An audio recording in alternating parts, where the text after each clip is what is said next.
ग्रुपै छ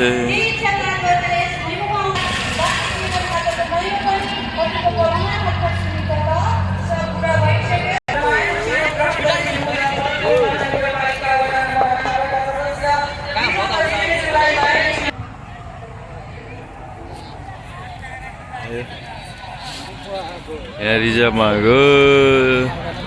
बाबुरा मायाको चुनाव ग्रहण गरिदिनुको लागि भरतपुर महानगरपालिका 18 का श्री बाबुराम राणाज्यूलाई म हार्दिक अनुरोध गर्न चाहन्छु मायाको चुनाव ग्रहण गरिदिनुको लागि। भरतपुर महानगरपालिका वडा नम्बर 19 का वडा अध्यक्ष श्री प्रकाश तामाङज्यूलाई पनि म हार्दिक अनुरोध गर्न चाहन्छु कृपया